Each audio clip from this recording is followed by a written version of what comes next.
Urdu novel zone میں خوش آمدید۔ آج ہم پڑھیں گے پگلم از قلم منشا محسن علی۔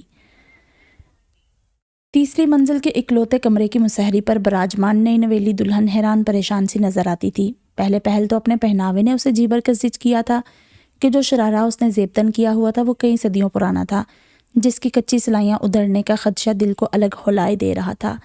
جان بچی سو لاکھوں پائے کے مستاق وہ تیسری منزل کے اس خستہ حال کمرے تک پہنچی تھی جہاں کونے قدروں میں کہیں کہیں جالے سجے ہوئے تھے۔ تھوڑی بہت سیلن کی مہک بھی حواسوں پر عجب انداز میں طاری ہو رہی تھی۔ چھینک چھینک کر برا حال ہو رہا تھا۔ کچھ فضا میں ایسا گرد و بارہ جمع تھا کہ کھانسی کے دورے الگ پڑ رہے تھے۔ یہ محلہ تو شاید بابا آدم کے زمانے سے بھی کہیں بڑھ کر پرانا تھا۔ سرخ اینٹیں جگہ جگہ سے اکھڑی ہوئی تھی اور ڈھیروں کی تعداد میں آدم بو کرتے شیطان کے بچے جو کسی صورت چین لینے کو تیار نظر نہ آتے تھے، ماؤں کی گھوریوں اور دھمکا پیٹی کو نظر انداز کیے بس کسی بور ترین کھیل کے میچ جیسی کمنٹری کیے جاتے تھے۔ دلہن بیچاری تو اس چڑیا گھر جیسی جگہ پر پہنچ کر سخت کبیدہ خاطر دکھائی دیتی تھی۔ بڑے بھیا نے تو کیا کیا نقشہ نہیں کھینچا تھا۔ سرخ اینٹوں والی خالص بھٹے کی اینٹوں والی حویلی جس میں غلام گردشیں تھی، کوئی 100 کے قریب سیڑھیاں تھیں جنہیں تھم تھم کر سہج کر چڑھنا اترنا پڑتا تھا۔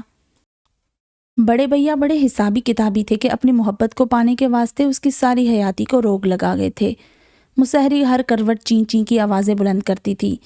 وہ سارے ماحول کا جائزہ لے چکی تھی اور اب گھٹنوں میں سر دیے اپنے حنا سے رنگے ہوئے ہاتھوں کو گھورے جاتی تھی۔ جانے کہاں سے آنکھوں میں آنسو نما پانی امڑ کر باہر آ رہا تھا۔ نیچے والی کسی منزل سے کسی پگلم نامی بندے کو مسلسل آوازیں پڑ رہی تھی۔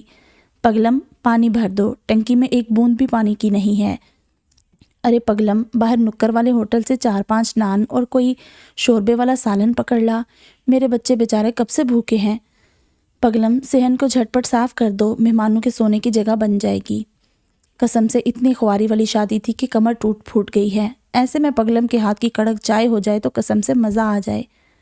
پتہ نہیں کون تھا یہ نمونہ انسان جو بھاگ بھاگ کر سب کی جی حضوریوں پر لگا ہوا تھا۔ وہ 1.5 گھنٹے سے یہ نام سن کر جیسے اکتا گئی تھی۔ جو بھی ہو میری بلا سے، ہوگا گھر کا کوئی ملازم۔ ایک تو میری نیند اور بھوک سے جان نکل رہی ہے۔ گھر میں تو عادت تھی سویرے کھانے پینے اور لمبی تان کر سو جانے کی، مگر شہروں کے تو رواج ہی نرالے ہیں۔ جلتی کڑتی دلہن نے جیسے ہی مسہری سے ٹیک لگا کر پاسا بدلا تھا، دھڑام سے مسہری کا ایک حصہ فرش بوس ہو گیا تھا۔ باہر رنگ رنگیلی رات تھی، ہر طرف گل گپاڑا تھا۔ دلہن اپنی نازک کمر تھامے دوہری ہو گئی تھی۔ زرد بلب کی روشنی میں 2-3 پھولوں کی لڑیوں سے سجائی گئی سیج بھی ایک طرف بیٹھ گئی تھی۔ اسے زور کا رونا آیا تھا، پھر اس نے اپنے آپ کو رونے دیا تھا۔ آنکھوں کا کاجل رات کی سیاہی سے جا ملا اور دھیرے دھیرے آس پاس کے ہنگامے سرد ہو گئے تھے۔ وقفے سے گھر کے ملازم عرف کرتا دھرتا پگلم کو آوازیں دینے اور کام سونپنے کا سلسلہ جاری رہا تھا۔ خستہ سی کھڑکی کے باہر کوئی چمگادڑ منڈلاتا ہوا ایک پھیرا کمرے کا لگا کر باہر نکل گیا تھا۔ وہ ڈر گئی تھی مگر صد شکر کے مرنے سے بال بچ گئی تھی۔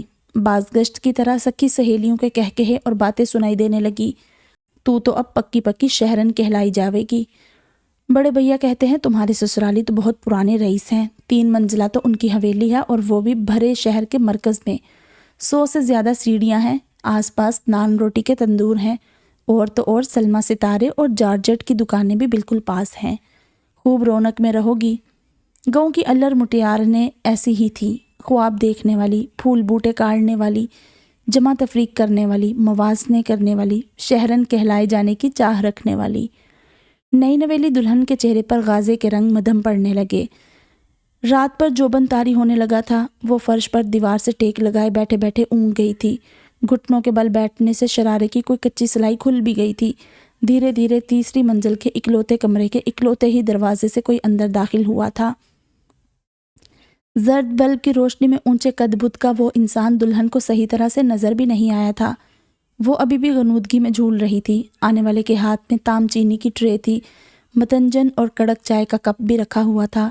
ٹوٹی ہوئی مسہری، بکھری ہوئی سیج، اونگتی ہوئی دلہن، نوارد جیسے تمام جائزہ لے چکا تھا۔ وہ بھی فرش پر بیٹھ گیا تھا جیسے اسے فرش پر بیٹھنے کی عادت ہو۔ پرانی لکڑی تھی مسہری کی، مجھے خطرہ تھا کہ کسی دن ٹوٹ جائے گی، مگر یہ اندازہ ہرگز بھی نہیں تھا کہ آج کے دن ہی ٹوٹے گی۔ معافی چاہتا ہوں۔ وہ زمین لہجہ، وہ مٹی لفظ۔ دلہن ساکت رہ گئی تھی۔ کیونکہ وہ تو وہی تھا، دیوانوں کے جیسا پرویز عرف پگلم، اور زمیندار گھر کی بیٹی دلہن بنی بیٹھی تھی، چاند کے جیسی چندا۔ گپ چپ سے صبح تیسری منزل پر طلوع ہوئی تھی۔ چندا کی جب آنکھ کھلی تو خستہ کھڑکی سے تیز سورج کی روشنی اندر پڑ رہی تھی۔ فرش پر بچھا ہوا آرام دہ بستر اور ساتھ ہی سلیقے طریقے سے رکھا ہوا پانی کا کولر اور گلاس دیکھ کر وہ جیسے کسی خواب سے جاگی تھی۔ سب سامان سمیٹ دیا گیا تھا، مسحری کے ٹوٹے ہوئے پائے بھی نظروں سے غائب تھے۔ نیچے سے پھر پگلم پگلم کی آوازوں کا شور سنائی دے رہا تھا۔ کبوتروں کا ایک جھنڈ سامنے سے گزر گیا تھا۔ وہ بڑی مشکلوں سے اٹھ کر واش روم تک گئی تھی اور سیڑھیاں اتر کر نیچے پہنچی تھی، اور وہاں تو ایسا گھمسان کارن پڑا تھا کہ سب کچھ کام گیا تھا۔ بچے تیر کی طرح اس کی طرف بڑھے تھے، لڑکیاں ان کو ڈپٹ کر ہٹانے لگی تھی۔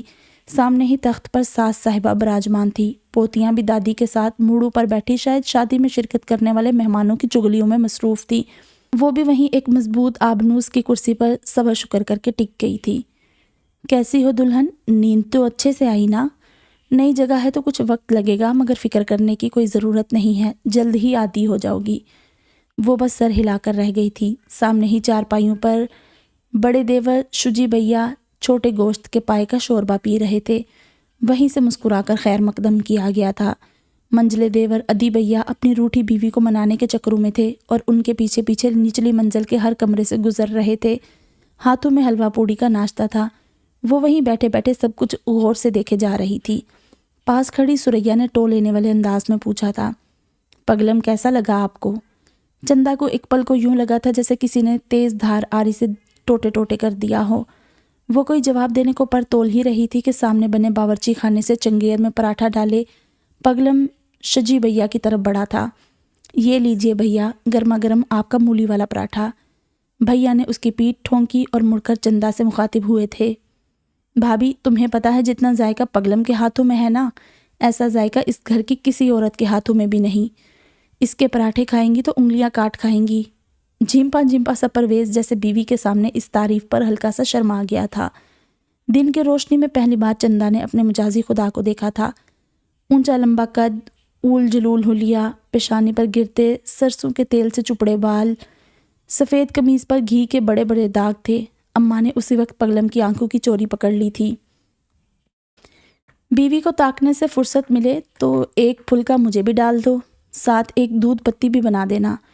شادی کی تیاریوں نے تو تھکا دیا ہے، پورے پنڈے میں درد ہی درد ہے۔ زومانی کہہ کہے ابلتے رہے۔ شجی بھیا کی بیٹیاں جوان ہونے کو تھی اور ان کی بیوی عارفہ 9ویں مہینے سے تھی اور اندر کسی کمرے میں آرام فرما رہی تھی۔ لڑکیاں اسے لے کر ان کے کمرے کی طرف آ گئی تھی۔ سامنے ہی وہ موجود تھی۔ کمرے کا حال تیسری منزل کے کمرے سے بھی کہیں ابتر تھا۔ بدرنگے پردے لٹکے ہوئے تھے۔ حفظان صحت کے سارے اصولوں کی خلاف ورزی کے ساتھ عارفہ ٹیک لگائے بیٹھی تھی۔ ان کے وجود سے عجیب سی مہک اٹھ رہی تھی، یہاں تک کہ چندا کو ابکائی سی آنے لگی تھی۔ اماں یہ دیکھیں، یہ ہے پگلم کی دلہن۔ عارفہ نے اتنے جوش و خروش کے ساتھ اسے گلے سے لگایا تھا کہ چندا کا دم نکلنے کو تھا۔ ہائے ہائے کتنی سونی ہے، ہمارا پگلم تو جھلا ہے۔ رات سے ہی کہہ رہی تھی کہ دلہن کو میرے پاس لازمی لاؤ، مگر اس حالت میں بھی اس گھر میں تو میری کوئی سنتا ہی نہیں، سب اپنی من مرضیاں کرتے ہیں۔ ساری رات بے چینی میں کروٹیں بدلتے گزری کہ جانے کیسی ہوگی پگلم کی دلہنیاں۔ تب سے دوپٹے کے پلوں میں منہ دکھائی کے پیسے باندھے بیٹھی ہوں۔ یہ لو اپنی امانت پکڑو، شریر بچے گھر میں گھوم رہے ہیں، کیا پتہ پلو کھول کر پیسے لے اڑے۔ جارجٹ کے دوپٹے کی گانٹ سے 500 کا مڑا توڑا سا نوٹ انہوں نے چندا کے حوالے کیا۔ اس کی کوئی ضرورت نہیں تھی بھابھی، گھر کی ہی تو بات ہے۔ ارے ادی کی بیوی ٹو میں رہتی ہے، جب بھی تمہیں اکیلا دیکھے گی تو ضرور پوچھے گی کہ عارفہ نے تمہاری ہتھیلی پر کیا رکھا، تم بھی کہہ دینا 1000 روپے دیے ہیں۔ پاس کھڑی چھوٹی کھی کھی کر کے ہنسی تھی۔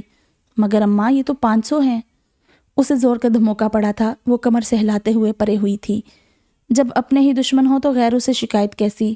بس دلہن تم نہ اس کو یہی بتانا کہ 1000 ہتھیلی پر رکھا ہے، عزت کا معاملہ ہے، پرائے خاندان کی ہے، گود ابھی تک خالی ہے، بس مجھ سے جلتی کڑتی رہتی ہے۔ وہ چپکی ہو کر بیٹھی رہی تھی۔ بڑی لڑکی نے چندا کے چمکتے ہوئے سونے کے کڑوں کو دیکھا تھا، لہجے میں عجیب سی حسرت اتر آئی تھی۔ یہ سونے کے ہیں نا؟ جی سونے کے ہیں، میری اماں کو نانی نے جہیز میں دیے تھے، اب میرے حصے میں آ گئے ہیں۔ وہ دھیرے سے یہ کہہ کر اٹھنے لگی تھی۔ لڑکیاں بھی جھٹ سے کھڑی ہو گئی تھی۔ تبھی ہوا کے جھونکے کی طرح یخنی کا بھاپ اڑاتا پیالہ تھامے پگلم اندر داخل ہوا تھا۔ یہ لیجیے بھابھی آپ کی فرمائشی یخنی، آپ کے ساتھ ساتھ نئے آنے والے مہمان کو بھی خوب طاقت ملے گی۔ پاگل نہ ہو تو جلدی تمہاری بیوی پر بھی وقت آئے گا، تب دیکھوں گی تمہیں کہ کیسے اس کے پاؤں دھو دھو کر پیتے ہو۔ چندا کو دیکھ کر وہ اچانک خاموش ہو گیا تھا۔ چندا نے گہری نظروں سے اسے دیکھا تھا، نظروں میں کچھ ایسا تھا کہ پگلم کو چپ لگ گئی تھی۔ نہیں بھابھی، ہمارے ہاں مرد باورچی خانے نہیں سنبھالتے۔ بڑی لڑکی نے لہک کر پوچھا تھا۔ تو پھر کیا سنبھالتے ہیں؟ وہ پہلی بار دھیرے سے مسکرائی تھی۔ ہمارے ہاں مرد خزانے سنبھالتے ہیں، تجوریاں سنبھالتے ہیں۔ گہرے لفظوں کا سحر کمرے میں پھونک کر وہ شان سے باہر نکل گئی تھی۔ شجی بھیا اب ابلا ہوا انڈا نگل رہے تھے۔ اماں پراٹھے پر مربے کی پھانک نکال کر مزے اڑا رہی تھی۔ دور کمرے میں ادی بھیا نے اسمارا بھابھی کو منا لیا تھا اور اب چھوٹی چھوٹی برکیوں کے ساتھ انہیں ناشتہ کروا رہے تھے۔ پرویز عرف پگلم پر قیامت بیت گئی تھی۔ کسی نے نہیں دیکھا، کسی نے نہیں سنا، مگر ایک بات تھی، دیہات سے آنے والی وہ دلہن اتنی سادہ بھی نہیں تھی۔ جس وقت وہ ناشتے کی ٹرے سجا کر اوپر کمرے میں پہنچا تھا تب تقریباً صبح دوپہر میں ڈھلنے والی تھی۔ نئی نویلی دلہن خستہ کھڑکی میں کھڑی اس کی طرف پشت کیے شاید اپنی اماں سے فون پر بات کر رہی تھی۔ ٹیشو کا دوپٹہ فرش پر پڑا تھا، شاید اسے سنبھالنے میں اسے کوئی دقت پیش آ رہی ہوگی۔ ارے اماں، کیا بتاؤں آپ کو، جیسا سنا تھا اس سے کہیں بڑھ کر پایا ہے۔ ایک ہی دن میں مجھے اپنا گھر گاؤں سب بھول گیا ہے۔ اتنا بڑا شہر ہے، بھانت بھانت کے لوگ ہیں، الگ الگ کھانے پینے ہیں۔ میں نے خواب میں بھی نہیں سوچا تھا کہ میں دلہن بن کر شہر میں آؤں گی۔ میری طرف سے خاص طور پر بڑے بھیا کا شکریہ ادا کر دیجیے گا کہ انہوں نے میرے لیے اتنا اچھا رشتہ اور شریف شوہر ڈھونڈا۔ مجھے تو بالکل نہیں لگا کہ پہلی بار پرویز سے مل رہی ہوں۔ سچ میں مجھے تو بہت اپنے اپنے سے لگے۔ ٹیشو کے دوپٹے والی نے آنسوں کا گلا گھونٹا تھا اور میلوں دور دیہات میں بیٹھی اپنی اماں کو سب اچھا ہونے کی رپورٹ دی تھی۔ ناشتے کے لوازمات کی ٹرے تھامے کھڑا دلہا جیسے اپنی جگہ پر لرز گیا تھا۔ فون بند کر کے وہ دھیرے سے مڑی تھی، سامنے ہی وہ کھڑا تھا۔ کیا لائے ہیں؟ مولی کے پراٹھے، کڑک چائے؟ وہ دھیرے سے اس کا ٹیشو کا دوپٹہ اٹھا کر سامنے رکھ رہا تھا۔ چندا نے جھٹ سے دوپٹہ اٹھا کر دوبارہ اوڑھ لیا تھا۔ نہیں جی، اگر آپ کو پسند ہے تو ابھی بنا کر لے آتا ہوں۔ تو اس ٹرے میں کیا ہے؟ وہ دھیرے دھیرے آگے بڑھ کر میز سیٹ کرنے کی کوشش کرنے لگا تھا۔ الماری سے میز پوش نکال کر سجا دیا گیا تھا۔ اب وہ ایک ایک کر کے الماری سے نئے نکور برتن نکال کر چھوٹی سی میز مختلف قسم کے لوازمات سے بھر رہا تھا۔ سٹیل کے برتن میں لسی، مکھن کے پیڑے، گڑ والی چائے، دیسی گھی کے پراٹھے، کھیر کی ٹھوٹھی، حلوہ پوڑی اور چنے بھی۔ چندا کی نظریں پھٹنے کے قریب ہو گئی تھیں۔ یہ اتنا سارا کچھ کون کھائے گا؟ آپ کھائیں گی اور کون کھائے گا؟ جانتا ہوں آپ کے ہاں مکھن لسی سے ناشتہ کیا جاتا ہے۔ میں نہیں چاہتا یہاں آپ کو کھانے پینے کے معاملے میں بھی اجنبیت محسوس ہو۔ اس گھر میں رہنے والے بالکل مختلف رہن سہن کے لوگ ہیں، اتنی جلدی سمجھ میں نہیں آتے۔ ان کے بارے میں سوچ کر خود کو مت تھکائیے گا۔ چندا کو بالکل بھی یقین نہیں تھا کہ اس کے سامنے وہ اتنا لمبا جملہ بولے گا۔ نچلی منزل اور تیسری منزل کی سیڑھیاں چڑھنے کے بعد شاید یہ انسان کہیں روپ بدل لیتا ہوگا، مگر پھر بھی سب کے لیے وہ پگلم ہی تھا۔ لے جاؤ اپنا یہ ناشتہ، کچھ نہیں کھانا مجھے۔ کچھ نہیں کھائیں گی تو بیمار پڑ جائیں گی۔ میں بیمار پڑوں یا مر جاؤں تمہیں کیا؟ آپ نکاح میں ہے میرے، مجھے فکر ہے آپ کی۔ باہر بیٹھے ہیں نا تمہارے سگے، جا کر ان کی فکر کرو، ان کے ناشتوں کا خیال رکھو، ان کے لیے بناؤ مولی کے پراٹھے، کڑک چائے اور ہاں یخنی کے پیالے بھی۔ آپ کو اچھا نہیں لگا میرا سب کی خدمت کرنا؟ وہ جیسے روندے ہوئے لہجے میں پوچھ رہا تھا۔ آج تک اتنے سالوں میں کسی نے بھی اس کی ان خدمات پر سوال نہیں اٹھایا تھا۔ وہ ہمیشہ سے ہی معمول کے مطابق گھر کے مکینوں کے دل جیتنے کے لیے پچ پچ جاتا تھا، وہ بھی صرف اس وجہ سے کہ شاید اسے ان کے دل میں تھوڑی سی جگہ مل جائے۔ سب کو اپنے کام خود کرنے چاہیے، سارے ہٹے کٹے ہیں، اپنے کام خود کر سکتے ہیں۔ تم اس گھر کے ملازم نہیں ہو، میں نے کسی ملازم سے شادی نہیں کی، اور نہ ہی کسی چائے والے ڈھابے پر کام کرنے والے چھوٹو سے، جو ہر آنے والے راہگیر کی خدمات سر انجام دینے کے لیے تیار رہتا ہے۔ اور خود کو دیکھو۔ چندا کی اونچی آواز میں چلانے اور متوجہ کرنے پر پہلی بار پرویز نے اپنے آپ کو سر سے لے کر پاؤں تک دیکھا تھا۔ سفید قمیض داغ داغ تھی، ہاتھوں پر گھی کے چھینٹے پڑنے کے واضح نشانات موجود تھے۔ اس نے سر کے بال سیدھے کرنے کی کوشش کی، مگر وہ مانگ نکالنے میں ناکام رہا تھا۔ دیکھ لیا، کیا لگ رہے ہو تم؟ کہیں سے بھی نئے شادی شدہ دلہا نہیں دکھائی دیتے۔ تم سے تو کہیں زیادہ ہمارے ہاں اینٹوں کے بھٹے پر کام کرنے والے مزدور صاف ستھرے ہوتے ہیں۔ اگر تمہیں اپنا خیال نہیں ہے تو یہ بات اپنے ذہن سے نکال دو کہ یہ ساری دنیا تمہارا خیال رکھے گی۔ تمہارے صاف کپڑوں کا دھیان رکھے گی اور نہ ہی کبھی تمہاری بگڑی ہوئی مانگ سنوارے گی۔ پرویز شعلہ جوالا بنی دلہن کے سامنے جیسے ڈھیر ہو کر دھپ سے فرش پر بیٹھا تھا۔ میں کسی صلے اور پرواہ کے لالچ میں یہ سب نہیں کرتا چندا جی۔ اگر نہیں بھی کرتے تو کرنا چاہیے۔ چندا کی بات پر وہ جیسے تلخ لہجے کے ساتھ کہا لگانے پر مجبور ہوا تھا۔ اتنا خود غرض نہیں ہوں میں، دوسروں کی مدد کر کے خوشی ملتی ہے مجھے، بچپن سے یہی کرتا آیا ہوں۔ جو ملا پہن لیا، جو چھت ملی وہاں رہ لیا، بھوک مٹانے کو چنگیر میں جو پیش کیا گیا وہ صبر شکر کر کے کھا لیا۔ چندا حیران نظروں سے اپنے سامنے بیٹھے ہوئے شخص کو دیکھے جاتی تھی جو اس کے شوہر کے رتبے پر فائز تھا۔ وہ منہ موڑے خستہ حال کھڑکی کی طرف دوبارہ رخ کر گئی تھی۔ تم نے گزار لیا اپنا بچپن اور جوانی بھی صبر شکر کر کے، مگر میرے اندر صبر شکر کی کوئی رمق نہیں ہے، اور مجھ سے کوئی امید بھی مت رکھنا کہ میں گھر والوں کی خدمتیں کروں گی اور جواب میں وہ مجھ سے تمہاری طرح ستیلوں جیسا سلوک کریں گے۔ پگلم نے بھیگی ہواؤں کا راز جان لیا تھا۔ پگلم کی دلہن دھاڑنے اور چلانے کے بعد شاید اب رو رہی تھی۔ بیچاری دل کی اتنی بری بھی نظر نہیں آتی تھی۔ شادی کے پہلے دن کی شروعات اس نے بھی کہاں ایسی سوچی ہوگی۔ لڑکیوں کے بھی تو شادی شدہ زندگی کو لے کر بہت سارے خواب ہوتے ہیں، اور کون جانے کب یہ ٹوٹ کر بکھر جائیں۔ ستیلا ہی تو ہوں، تبھی تو ستیلوں جیسا سلوک بھی سہ لیتا ہوں۔ پرویز عرف پگلم دھیرے سے یہ کہہ کر کمرے سے نکل گیا تھا۔ چندا سکتے میں تھی، ناشتے کی میز دھری کی دھری رہ گئی تھی۔ کتنی عجیب بات تھی، دلہا بھی جیسا دکھائی دیتا تھا ویسا ہرگز بھی نہیں تھا۔ چاند کے جیسی چندا گھر بھر کی لاڈلی تو تھی ہی، مگر ساتھ ہی ساتھ وہ دیہات بھر کی بھی لاڈلی بن گئی تھی۔ ابا کی شان، جان اور مان تھی، صاف گو اور منہ پھٹ تو بلا کی تھی، اور جب سے پرائیویٹ BA کا امتحان امتیازی نمبروں سے پاس کر لیا تھا تو سمجھو ایک کلگی سج گئی تھی۔ بڑے بھیا بھی شہری بابو تھے اور شہر میں پڑھ لکھ کر تو ان کی ٹور ہی بدل گئی تھی۔ دیہات کے لوگوں سے مزاج میل نہ کھاتا تھا اور ہر بات میں کیڑے نکالنے کی عادت پڑ گئی تھی، اور اسی بھیا کی بھلائی کے لیے چندا ہر کسی سے دکھ سکھ کر لیتی تھی اور میٹھے شہد جیسے بول بولتی تھی۔ اماں سمجھائے بھیا کو، ابھی سے اپنے آپ کو لاٹ صاحب سمجھنے لگے ہیں اور باقی سب کو کیڑے مکوڑے۔ سننے میں آیا ہے کہ کل شرفو کے گلاس سے پانی پینے سے بھی انکار کر دیا، وہ بیچارہ دھو کر نلکے سے ٹھنڈا پانی بھر کر لایا تھا۔ اماں کو اکلوتے بھیا بڑے عزیز تھے، تب ہی ان کی بہت ساری شکایتیں ایک کان سے سن کر دوسرے کان سے نکال دیتی تھی۔ ارے مرد ذات ہے، شہری لوگوں میں اٹھتا بیٹھتا ہے، جب کھانا پینا اور پہناوا ایک جیسا ہو جائے تو کچھ نہ کچھ فرق پڑ جاتا ہے۔ وہ تن فن کرتی ہوئی اماں کے مقابل آ جایا کرتی تھی۔ کپڑوں میں کلف آ جائے تو خیر ہے اماں، مگر یہ جو گلے میں کلف سے جائے پھرتے ہیں اور دوسروں کو اپنی میٹھی مصری زبان سے گاجر مولی کی طرح کترتے پھرتے ہیں نا، یہ غلط ہے۔ ارے چندا، کہاں سے آتی ہیں تجھے ایسی ڈھیر ساری باتیں؟ کہاں سے سیکھتی ہے یہ سب؟ BA پاس ہوں اور MA پرائیویٹ کا داخلہ بھی بھیجنے لگی ہوں، مجھے اتنا سیدھا سمجھنے کی کوشش نہ کریں آپ۔ چندا کی MA میں داخلے کی خبر اڑتی ہوئی بھیا تک بھی پہنچ گئی تھی اور وہ تن فن کرتے ہوئے آئے تھے۔ جتنا پڑھنا تھا پڑھ لیا، اب گھر بسانے کی کرو۔ وہ بھی آگے سے شیرنی تھی، وہ بھلا کسی سے ڈرتی تھی؟ کبھی بھی نہیں۔ سچی کھری ایسے ہی تو نہیں کہتی تھی خود کو، ماں جائے کے سامنے بھی ڈٹ گئی تھی۔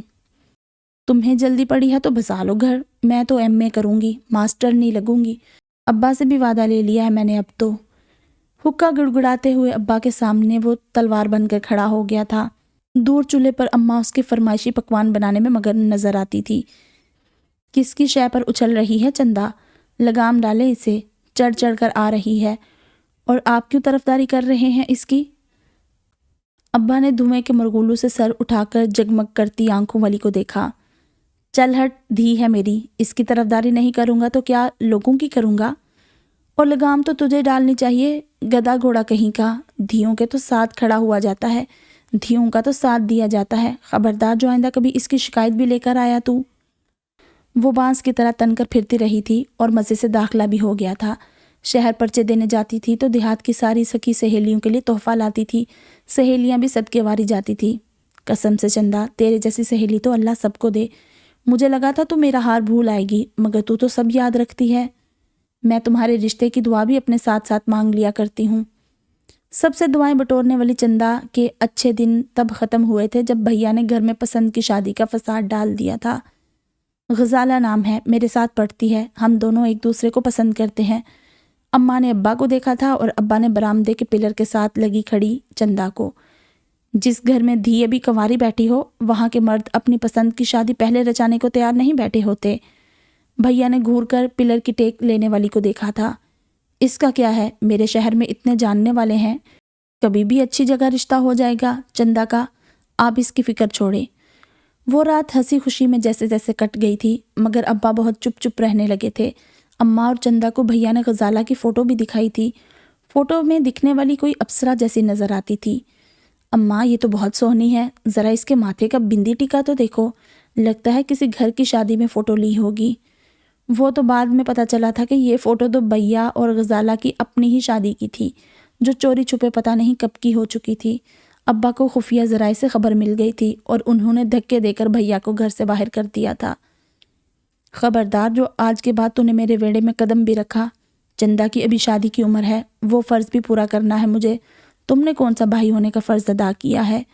ابا اور بھیا میں خوب منہ ماری ہوئی اور پھر بھیا اماں سے کچھ پیسے چپکے سے لے کر اپنا بڑا بیگ سنبھالے دہلیز پار کر گئے تھے اور جاتے جاتے اعلان کر گئے تھے، آج کے بعد شرافت آپ کے لیے مر گیا۔ رشتے کے کاغذوں میں بھیا تو پھر بھی زندہ رہے، مگر ابا اگلے روشن دن کی ٹھنڈی شام میں دنیا اندھیر کر کے چل بسے تھے۔ وہ ٹکر ٹکر انہیں دیکھتی رہی تھی اور جب بھیا اور بھابھی کے توسط سے شہری رشتہ آیا تو اسے رخصت کر دیا گیا۔ دیہات بھر میں بھیا نے ایک ایک کو پکڑ کر بتایا تھا کہ چندا کے سسرال والوں کی قدیم خاندانی حویلی ہے۔ سسرالی آباء و اجداد پرانے وقتوں کے رئیس اور امیر کبیر تھے، جو وراثت میں حویلیاں، پلاٹ، باغ اور فیکٹریاں چھوڑ کر مرے ہیں۔ دنیا اش اش کر اٹھی تھی۔ چندا کو خوش قسمت تصور کیا گیا تھا۔ تن فن کرنے والی اور سینہ سپر ہو جانے والی چندا کو اپنا ایم اے بھی بھول گیا تھا۔ یاد رہا تو بس اتنا کہ چندا کی شادی اور چندا کے فرض کی فکر ابا کو لے ڈوبی تھی، اور بیٹیاں اپنے ماں باپ کو اگلے جہان میں بھی کہاں فکر کا شکار ہونے دے سکتی ہیں۔ تب ہی وہ اس بھرے پورے انجان شہر میں دلہن بن کر آ گئی تھی، پر رشتوں کا لگایا گیا زخم اندر ہی اندر رسنے لگا تھا۔ معاشرے کی نظروں میں پرویز عرف پگلم چندا کے لیے عمر بھر کا داغ تھا، مگر کہا تھا نا، چندا جیسی نظر آتی تھی ویسی کبھی تھی ہی نہیں۔ سارے گاؤں والے کہتے تھے کہ چندا کے ابا نے بنجر زمینوں کو زرخیز کیا تھا، وہ بھی ابا کی بیٹی تھی، کچھ تو ہنر اسے بھی میسر آ ہی گیا تھا۔ شہر کے مرکز میں موجود اس حویلی میں پگلم کو تب لایا گیا جب وہ صرف 4 سال کا تھا۔ حویلی میں اس کا خیر مقدم تانوں تشنوں اور بے شمار بد دعاؤں کے ساتھ کیا گیا تھا، کیونکہ اس کے ابا نے حویلی والوں کے خلاف جا کر اس کی ماں سے شادی کی تھی۔ تب سے لے کر آج تک وہ بیچارہ اکیلا ہی اس شادی کا بھگتان بھگت رہا تھا۔ اپنی سگی ماں تو ٹی بی کا شکار ہو کر دنیا سے چل بسی تھی، اور ابا بھی کچھ عرصے بعد اللہ کو پیارے ہو گئے تھے۔ یوں پگلم کے لیے ساری دنیا ستیلی ہو گئی تھی، حالات بھی، وقت بھی۔ حویلی میں اس کی اہمیت ایک ملازم سے بڑھ کر نہیں تھی۔ دوسروں کی اترن پہنتے پہنتے وہ جوان ہوا تھا۔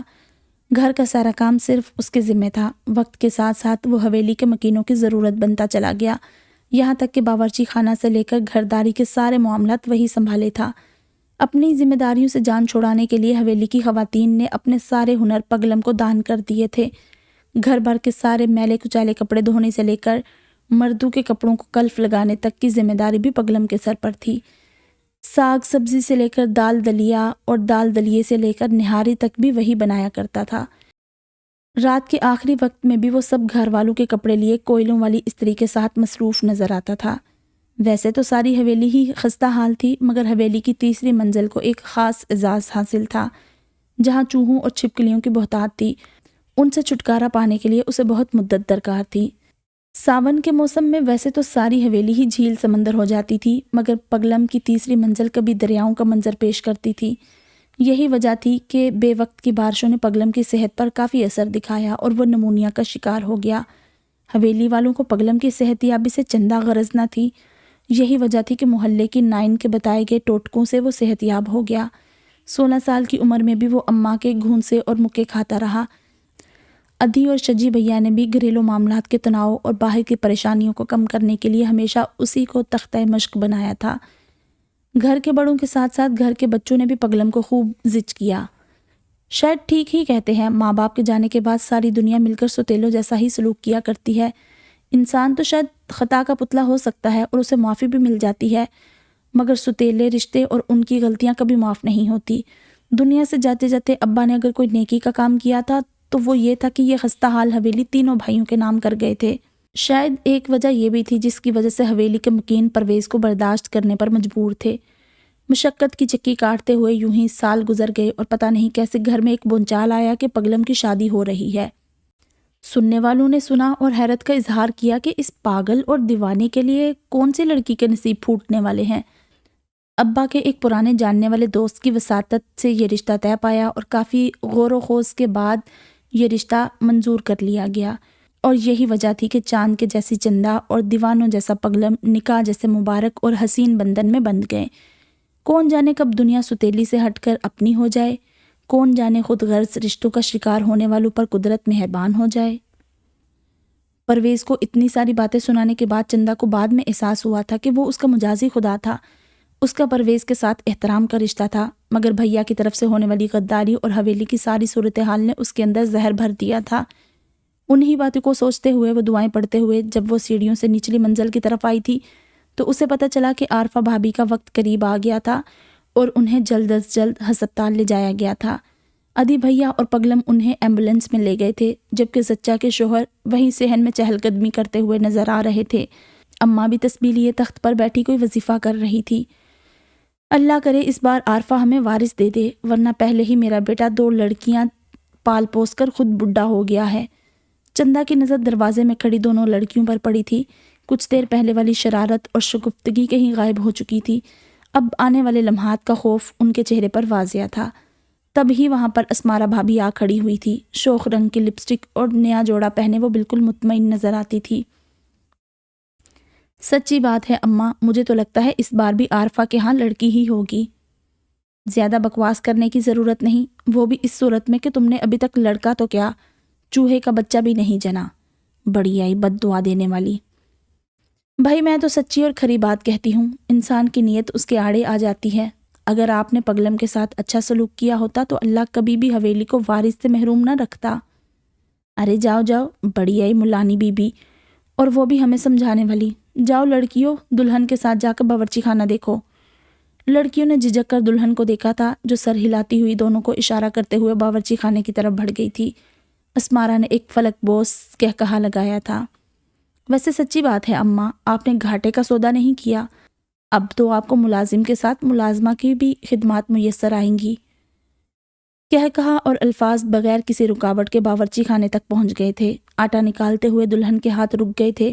لڑکیوں نے ایک دوسرے کو دیکھا تھا۔ آپ ان کی بات کا برا نہ مانیے گا، وہ شروع سے ہی ایسی ہی ہیں، ڈرامے باز اور فنکار۔ چندہ نے مڑ کر ان کے نفرت بھرے لہجے پر سرزنش کرنے والے انداز میں ٹوکا تھا، بڑی ہیں تم سے، ان کے بارے میں ایسے بات مت کرو۔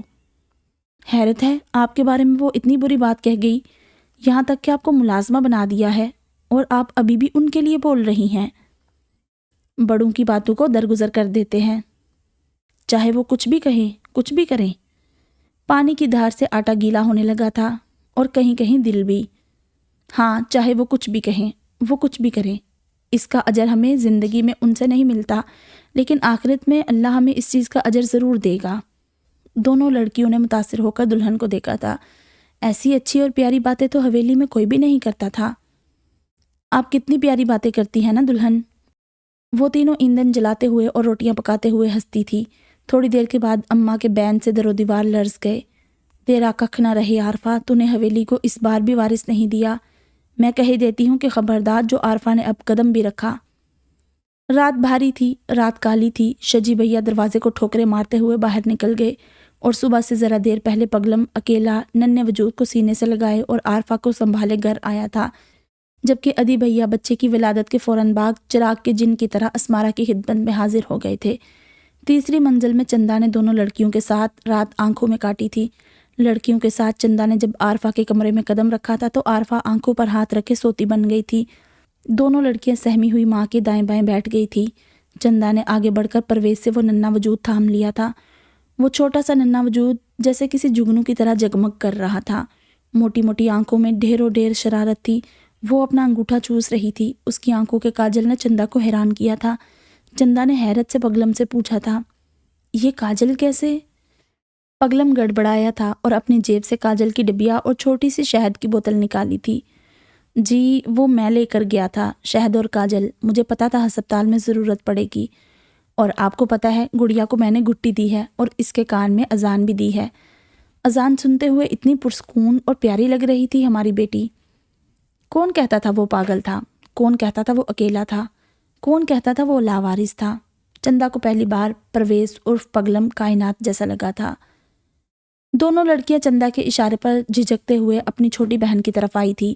دونوں کی آنکھوں میں آنسو تھے۔ کتنی پیاری ہے یہ، ہم دونوں سے بھی زیادہ۔ دونوں نے پگلم کے ہاتھ پکڑ لیے تھے۔ بہت شکریہ چاچو آپ کا، اگر آپ نہ ہوتے تو کیا ہوتا؟ آنسو چھپاتا ہوا دیوانوں سا پگلم کمرے سے باہر نکل گیا تھا۔ لڑکیوں نے گڑیا کو سنبھال لیا اور چندا ہولے ہولے چلتی ہوئی عارفہ کے پاس بیٹھ گئی تھی۔ اس کے کمزور ہاتھوں کو اپنے ہاتھوں میں لے لیا تھا۔ یہ وہی عورت تھی جس سے کل اسے ابکائیاں آ رہی تھی۔ پتہ نہیں کچھ لمحوں میں ایسا کیا ہوا تھا کہ بستر پر نیند کا ڈرامہ کرنے کی کوشش کرتی ہوئی وہ ماں اسے بہت عظیم لگی تھی۔ میں جانتی ہوں جاگ رہی ہیں آپ، اللہ کے فیصلے پر یقین رکھیں۔ بیٹیاں رحمت ہوتی ہیں، انہیں آپ کی ضرورت ہے اور آپ کو ان کی۔ بہت بدقسمت ہوتے ہیں وہ لوگ جو بیٹیوں کی پیدائش پر بین کرتے ہیں، رونا ڈالتے ہیں۔ آپ کو پتہ ہے جب میں پیدا ہوئی تھی تو میرے ابا نے پورے گاؤں میں مٹھائیاں بانٹی تھی۔ آج مجھے اپنے ابا یاد آ گئے ہیں۔ ہم بھی آج گڑیا کی خوشی میں مٹھائی بانٹتے ہیں۔ نئی دلہن نے عارفہ کے کل کے دیے ہوئے 500 سے مٹھائی منگوا لی تھی۔ عارفہ نے پہلی بار اس گھر میں بیٹیوں کی پیدائش پر کسی کو خوش ہوتے دیکھا تھا۔ انہیں جیسے پرویز کے نصیب پر رشک ہوا تھا۔ پرویز نے بھی ان کی خاطر میں کوئی کمی نہیں چھوڑی تھی۔ گرائب واٹر سے لے کر بینک تک انتظام کر لیا تھا۔ اماں نے مڑ کر بھی عارفہ اور بچی کی خبر نہیں لی تھی۔ اگلے دن کی شام مسحری مرمت ہو کر آ گئی تھی اور چندا مسحری پر بیٹھی کوئی رسالہ پڑھ رہی تھی جب پرویز نے کمرے میں قدم رکھا تھا۔ اس کے ہاتھ میں گھر بھر کے استری کرنے والے کپڑوں کا ڈھیر تھا۔ فرش پر کھیس پھیلائے وہ مصروف نظر آتا تھا۔ چندا نے اس کی مصروفیت کو خشمگین نظروں سے دیکھا تھا۔ کسی کام سے جیسے وہ باہر گیا تھا۔ چندا نے جلتی ہوئی استری سامنے پڑے اسمارا کے کپڑوں پر رکھ دی تھی اور اس کے بعد آنے والے طوفان کو سارے محلے نے دیکھا تھا۔ پگلم صحن کے بیچوں بیچ اسمارا اور ادی کے عتاب کا نشانہ بنا ہوا تھا۔ جب تک چندا نیچے پہنچی تھی ادی اسے ایک تھپڑ رسید کر چکا تھا۔ تمہاری جرت کیسے ہوئی اسمارا کے کپڑے جلانے کی؟ تم نے اور تمہاری بیوی نے کبھی دیکھے ہیں اتنے مہنگے کپڑے؟ کھدر ٹاٹ پہننے والوں کو کیا پتا؟ اسمارا نے آگے بڑھ کر اس کا گربان پکڑ لیا تھا۔ سب جانتی ہوں میں، کیوں اتنے پر پرزے نکل رہے ہیں تمہارے؟ بیوی کیا آ گئی؟ لگتا ہے تم اپنی ساری ذمہ داریاں بھول گئے۔ ایک بات یاد رکھنا، اس گھر کے لیے تم ایک ملازم سے زیادہ حیثیت نہیں رکھتے اور نہ ہی تمہاری بیوی۔ جس طرح تم لاوارث ہو اسی طرح تمہاری دلہن بھی، جس کا پتہ لینے کے لیے مائکے سے کسی نے بھی آنا گوارا نہیں کیا۔ اس گھر کے مکین وار کرنے میں طاق تھے، کب کہاں اور کیسے کسی کو توڑنا ہے۔ چندا جیسے ڈہ گئی تھی۔ ماں جائے نے اسے دیس سے نکالا دیا تھا اور جس کے ساتھ نصیب جڑا تھا وہ بھی کسی کھاتے میں نہیں تھا۔ وہ تیسری منزل پر آ کر گھٹ گھٹ کر رو رہی تھی۔ زندگی کا یہ رنگ روپ تو اس نے پہلی بار دیکھا تھا۔ کیا انسان ایسے بھی ہوتے ہیں؟ اور کیا رشتوں کی یہ قسم بھی دنیا میں پائی جاتی ہے؟ شاید وہ اور پگلم ایک ہی کشتی کے سوار تھے۔ اب ان پر تھا کہ کشتی چلانے کا ہنر سیکھتے یا پھر خود کو پانیوں کے حوالے کر دیتے۔ سسرال کی دنیا بھی جیسے بہت عجیب و غریب تھی۔ دیکھو تو یوں لگتا تھا جیسے کسی فلم کا سیٹ ہو جہاں ہر لمحہ ایک نیا سین پرانے کی جگہ لے لیتا ہے اور سیٹ یک کے بعد دیگرے مختلف چہروں کے ساتھ بدلتا رہتا ہے اور اسی طرح جذبات بھی بدل جاتے ہیں۔ گھر کی اس دنیا میں وہ کہیں گم ہوتی چلی گئی تھی۔ تیسری منزل کے کمرے میں وہ لا یعنی سوچوں میں مبتلا مرمت شدہ مسحری پر ڈر ڈر کر کروٹیں بدلتی رہتی تھی کہ اب گرا کہ تب گرا اور مسحری پھر سے مریض ہو جائے۔ پرویز سے بات چیت بھی بس ہوں ہاں تک تھی۔ چھوٹی اور بڑی لڑکیاں کبھی کبھار نمکو پاپڑ لے کر اس کے پاس آ جاتی تھی۔ ان کی عمر کے مطابق ان کے پاس کرنے کو سینکڑوں باتیں تھیں، ادھر ادھر کے معاشقوں کی، ٹوٹے بکھرے گھروں کی، آنے والی زندگی کے حسین خوابوں کی۔ چھوٹی گڑیا کو اسمارا بھابی نے ویسے تو نظر بھر کر بھی نہ دیکھا تھا، بلکہ انہیں عارفہ سے شکایتوں کے دفتر ہی تھے۔ ادی بھیا کے کانوں میں منمناتی رہتی تھی، اماں نے اس کی وجہ سے مجھے بانجھ ہونے کا طعنہ دیا ہے، حالانکہ وارث تو وہ بھی انہیں نہیں دے پائی۔ اماں جذباتی ہو جاتی ہیں تو کچھ بھی کہہ جاتی ہیں، بس تم دل پر مت لیا کرو۔ اسمارا تو ہمیشہ سے وہی کرتی ہوئی آ رہی تھی جس چیز سے منع کیا جاتا تھا، دل سے ساری باتیں لگاتی تھی اور ادی بھیا پیچھے پیچھے پھرا کرتے تھے۔ اسمارا کی پراندہ لہراتے ہوئے ٹور ہی بدل جایا کرتی تھی۔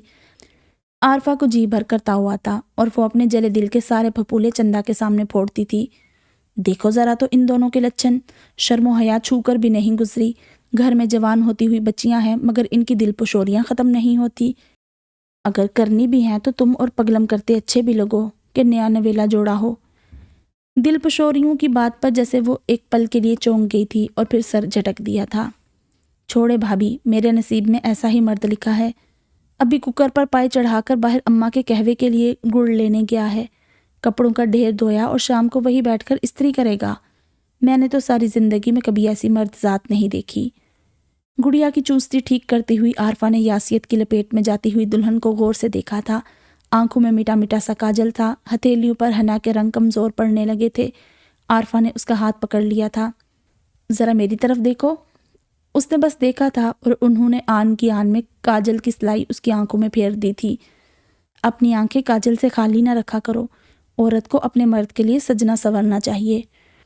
دوپٹے کے پلو سے پھیلے کاجل کے کنارے صاف کرتی چندا جیسے ٹھٹک سی گئی تھی۔ پھر تو مرد کو بھی عورت کے لیے سجنا سنورنا چاہیے نا، اچھے اچھے کپڑے پہنے، خوشبو لگائے، کلف لگی کاٹن پہنے، روب جمائے اور بھی بہت کچھ۔ مرد دہلیز پر آ کر ٹھہر گیا تھا، نظریں اپنے کپڑوں پر اٹک گئی۔ رف سا پرانا کھدر کا سوٹ، پیروں میں کینچی والی ادھی بھیا کی چپل، ہاتھوں میں گھریلو ضروریات کے سامان کا ڈھیر۔ وہ عارفہ کے کمرے سے کھٹ سے نکلی تو سامنے بت بنے شوہر نامدار کو دیکھ کر رک سی گئی تھی۔ دونوں کی دن کے اجالے میں آنکھیں چار ہوتی تھی تو دونوں ہی ہڑبڑا کر ادھر ادھر ہو جایا کرتے تھے۔ اب کی بار بھی یہی ہوا تھا۔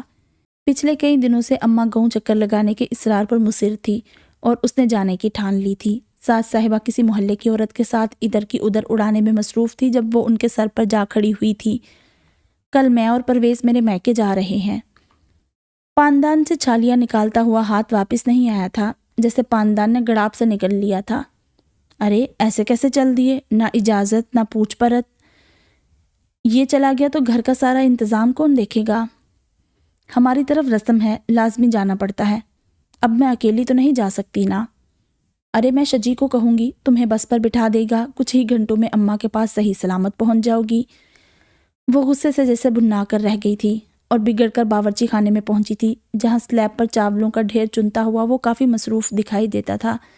چاول نہیں، جیسے موتی چننے کی ڈیوٹی کرنے میں مصروف تھا۔ ہم کل جا رہے ہیں۔ اچھا، کہاں؟ میرے میکے اور تمہارے سسرال۔ چاول بھول گئے تھے، وہ حیرانی سے مڑا تھا۔ میں کیوں جاؤں گا بھلا؟ میری کیا ضرورت ہے؟ ٹھیک ہے، پھر میں بھی اماں کو منع کر دیتی ہوں کہ ساس اماں کے دباؤ میں آ کر آپ کے داماد صاحب تشریف لانے سے معذرت کر رہے ہیں۔ پرویز کو پریشانیوں میں مبتلا کر کے وہ کھسک گئی تھی، مگر شام تک لاوا پھٹ چکا تھا۔ آخر کچھ سوچ کر شجی اور ادھی بھیا نے بیچ میں کود کر اماں کا غصہ بھی ٹھنڈا کر دیا تھا۔ جانے دے اماں، اب وہ بیوی والا ہے، نئے خاندان سے رشتہ جڑا ہے اس کا، پھر روز روز جانا تھوڑی ہوگا، نیا نیا شوق ہے، پھر ہماری طرح مسرت اور مرگ کے موقع پر ہی جانا ہوگا۔ بیچ بچاؤ کے بعد پگلم کے نئے کپڑے سلنے کے لیے گلی کے نکڑ پر موجود درزی کو دیے گئے۔ زلف تراش سے بالوں کی تراش خراش بھی کروائی گئی، وہ بھی نئے سرے سے قریبی پارلر سے مہندی لگوا آئی تھی اور نیا سوٹ بھی منٹوں میں دستیاب ہو گیا۔ گھر بھر پہ یہ راز کھلا تھا کہ دلہن جیسی دکھائی دیتی تھی ویسی تو بالکل بھی نہیں تھی، گھنی میسنی سی نظر آتی تھی۔ اہتمام کے ساتھ وہ دونوں اماں کے گھر پہنچ گئے تھے۔ جاڑے کے دن تھے اور صبح سے لے کر شام تک ٹھنڈی دھوپ رہتی تھی۔ کھلا وسیع و عریض صحن تھا۔ آنگن میں ابھی تک کھجور اور دریک کے درخت کھڑے تھے جن پر موسمی پرندوں کے جھرمٹ آ کر بیٹھ جاتے تھے۔ اماں اور غزالہ بھابی نے ان دونوں کا استقبال کیا تھا اور انہیں رنگدار پایوں والی چارپائیوں پر بٹھایا تھا۔ اماں نے پرویز کا ماتھا چوما تھا تو وہ عجیب احساس میں گھر کر وقفے وقفے سے ماتھے پر ہاتھ رکھ کر جیسے وہ لمس محسوس کر کے خود ہی چپکے ہنس دیتا تھا۔ وہ اماں کے پاس چولہے کی راکھ پھرولنے آ گئی تھی۔ یہ شروع سے ہی اس کی عادت رہی تھی کہ جب بھی اماں کچھ کاڑ رہی ہوتی تھی تو وہ یوں ہی موڑا گھسیٹ کر ساتھ بیٹھی راکھ کو ریتتی رہتی تھی اور ڈھیروں ڈھیر باتیں کیا کرتی تھی۔ آج وہ قدرے چپ چپ سی تھی۔ کھیر کے چاول ابالتی اماں کو اس کا یہ سناٹا ذرا نہ بھایا تھا۔ تمہارے ساتھ سب اچھے تو ہیں نا؟ وہ ضبط کر کے بیٹھی رہی تھی، کانچ کی چوڑیاں کھن کھن کرتی رہی۔ ہاں اچھے ہیں اماں، سب کے سب۔ گھر کیسا ہے تمہارا؟ شرافت تو کہتا ہے کہ ہماری چندہ راج کر رہی ہوگی۔ راج؟ اتنی بڑی حویلی ہے؟ ہاں بڑی تو بہت ہے، راج تو کرتی ہوں وہاں۔ اماں تو جیسے مانو خوش ہی ہو گئی تھی۔ مائیں بھی نہ کتنی عجیب ہوتی ہیں، بیٹیوں کے سارے جھوٹ سچ سمجھ کر خوش ہو جاتی ہیں۔ کون جانے کہ کون سی فلم کا سیٹ ہے یہ مائکا بھی، یہاں بھی گھڑی گھڑی سین بدل جاتا ہے، جھوٹی ہنسی ہنس کر دکھاؤ، ہاتھوں کی مہندی کا گہرا رنگ دکھاؤ۔ وہ بھی یہی تو کر رہی تھی۔ اماں نے اب کی بار اس کے جھکے ہوئے سر کو دیکھا تھا۔ نوکر چکر بھی ہیں کیا؟ وہ دور کمرے کی طرف دیکھنے لگی تھی۔ رنگین چارپائی پر وہ نیم دراز تھا۔ ہاں اماں ایک ہے۔ کچھ دیر بعد اماں نے وہ بڑا شاپر کھولا تھا جس کے اندر موجود چیزوں سے وہ خود بھی لا علم تھی۔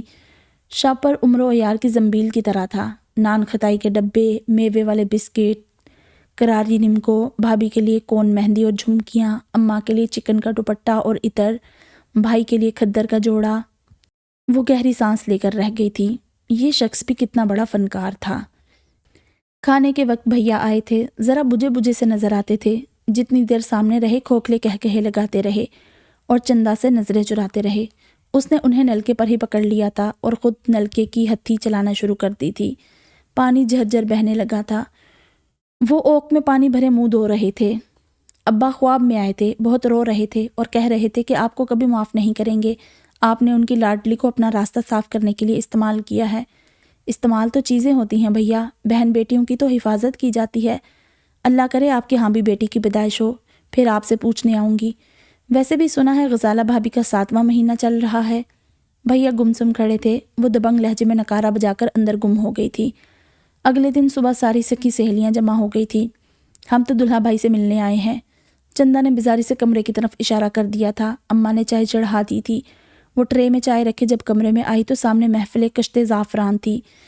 اونچے اونچے کہے لگ رہے تھے، قسم سے چندا دلہا بھائی تو بہت اچھے ہیں، اتنی مزے مزے کی باتیں سناتے ہیں، اور دیکھو تو یہ کتنے اچھے میوے والے بسکٹ لائے ہیں، منہ میں گھل رہے ہیں۔ بسکٹوں کا ڈبہ بیچوں بیچ کھلا پڑا تھا۔ وہ مسکراہٹ سے جا کر سب کو چائے پیش کرنے لگی تھی۔ پرویز نے اس کے نگاہوں کا قہر مشکل سے سہا تھا۔ سہیلیاں جاتے جاتے پرویز کو اپنے گھر دورہ کرنے کی دعوت دے کر گئی تھی۔ ضرور آئیے گا ورنہ کٹی ہو جائے گی، آپ کو پیٹھے کا حلوہ اور ساگ کھلائیں گے۔ وہ شکریہ کے ساتھ مسکراتا رہا تھا۔ مزے سے چائے کی چسکیاں لیتے پگلم کو اس نے پکڑا تھا۔ کیا ملمہ سازی کر کے آئے ہو تم یہاں؟ انسانوں کی بہت پہچان ہے آپ کو چندا صاحبہ۔ میں اماں کو سب سچ سچ بتا دوں گی۔ وہ دھمکی دینے پر اتر آئی تھی۔ بتا دیں، میں ہرگز بھی منع نہیں کروں گا، اور ایسی کوئی بات نہیں ہے کہ مجھے شرمندگی اٹھانی پڑے۔ یہ تو آپ کے نظریے پر ہے کہ پگلم سمجھے یا پرویز، مجازی خدا یا پھر ملازم۔ وہ مسکراتا ہوا زہر نظر آتا تھا، بدتمیز، خبیث۔ کاش وہ اکیلی ہی آ جاتی۔ 2 دن کے دورے میں اماں نے اس کے خوب لاڈ اٹھائے تھے اور صحیح معنوں میں پروٹوکول سے نوازا تھا۔ بادشاہ سلامت بھی کافی شاداں فرحاں نظر آئے تھے۔ اماں اس کی تعریف کرتے ہوئے نہ تھکتی تھی۔ کتنا سیدھا سچا سا شوہر ہے نا چندا تمہارا، قدر کیا کرو، نصیب والیوں کو ملتے ہیں ایسے گھر والے۔ اور ایسے گھر بھی۔ اماں پہلی بار اس کے لہجے کی ترشی پر چونک گئی تھی۔ زہر لہجہ، اور پھر وہ ان کے آگے پھٹ پڑی تھی۔ ایک بات سب کچا چٹا کھول کر سامنے رکھ دیا تھا۔ اماں نے زندگی گزاری تھی، ساری اونچ نیچ سے واقف تھی، تب ہی نرمی سے بیٹی کا ہاتھ تھام لیا تھا۔ میری چندا، کبھی بھی دوسروں کی باتوں میں آ کر اپنے مرد کی خوبیاں ضائع مت کر بیٹھنا۔ ایسے عورت کا ہاتھ بٹانے والے مرد کسی کو ملتے ہیں۔ وہ چائے کافیاں بنائے، قمیض کے بٹن ٹانکے، جھاڑو لگائے یا پھر کپڑوں کے ڈھیر استری کرے تو اس کی ذات پر سوال جواب مت کرو، اس کی خوبیاں ریت مت کرو۔ ہمارے پیارے نبی حضرت محمد صلی اللہ علیہ وآلہ وسلم اپنے سارے کام خود کرتے تھے۔ اماں کا چہرہ سرخ ہو رہا تھا۔ اندھیرے آسمان پر چاند روشن تھا۔ جاڑے کی چاندنی کا نور 4 جانب پھیلا ہوا تھا۔ وہ کسی نمک کے مجسمے جیسی بیٹھی رہ گئی تھی۔ اماں کی طرح تو کسی نے کبھی کچھ سمجھایا ہی نہیں تھا۔ وہ سکے کا ایک رخ دیکھ کر پریشان ہوتی رہی تھی۔ وہ دور سے بھی اس مرد کو دیکھ سکتی تھی جو بہت پرسکون انداز میں لیٹا ہوا تھا۔ دودھ کاڑنے والا مرد، بٹن ٹانکنے والا مرد، جھاڑو لگانے والا مرد، آٹا پسوانے والا مرد، شہد چٹانے والا مرد اور اذان دینے والا مرد۔ وہ ساری رات بیٹھی رہی تھی۔ رات گزر گئی تھی۔ دونوں مسافر دوبارہ اپنی منزل مقصود پر پہنچ چکے تھے۔ وہاں پر تو ہو کا عالم طاری تھا۔ اماں نے بہت ساری سوغاتیں ساتھ کر دی تھی اور ساتھ ہی ساتھ دوپٹے کے پلو کے ساتھ ایک نصیحت بھی لپیٹ کر بھیجی تھی۔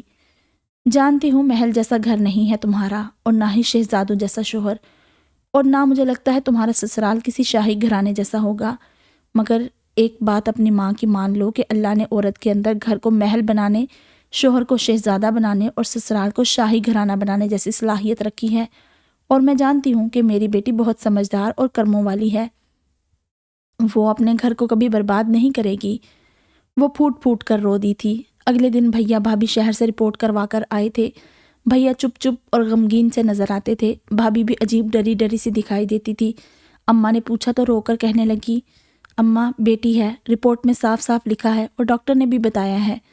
اماں پہلے تو حیران ہوئی، پھر ہنستے ہوئے بہو کو باہوں میں بھر لیا۔ پاگل ہو تم دونوں بھی، اس میں منہ لٹکانے والی کون سی بات ہے؟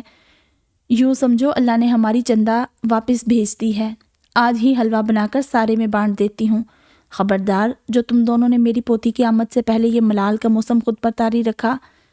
وہ بھی بھیا کے سامنے آئی تھی اور ان کے دونوں ہاتھ تھام لیے تھے۔ مبارک ہو بیٹی ہوگی، جانتی ہوں آپ ایک اچھے باپ ضرور ثابت ہوں گے، مگر اس کا کوئی بھائی ہو جائے تو کوشش کیجیے گا کہ اس سے بچا کر رکھے۔ بس اتنی دعا کرتی ہوں کہ بھتیجی کا نصیب اللہ اچھا کرے اور اس کے اپنے اس کے لیے گھڑا نہ کھو دیں۔ اماں اور غزالہ بھیا کے آنسوں کو خوشی کے آنسو سمجھتی رہی، مگر صرف واحد وہ تھی جو جان گئی تھی کہ اس بار اس کے ماں جائے کے آنسو پچھتاوے کے تھے۔ سسرال واپس آ کر وہ پرسکون تھی۔ مرمت شدہ مسہری خستہ حال کھڑکی جہاں سے اب بھی چمگادڑیں روزانہ کی بنیاد پر چکر لگا کر نکل جاتی تھی، اور ٹوٹی پھوٹی سیڑھیاں اسے زیادہ بری نہیں لگ رہی تھی۔ بھری محفل میں دوپہر کے کھانے کے وقت جب ہر طرف پگلم کی ڈھنڈیاں مچی ہوئی تھی اور لڑکیاں پگلم کے آنے پر اسے ڈانٹ رہی تھی، پگلم کہاں رہ گئے تھے تم؟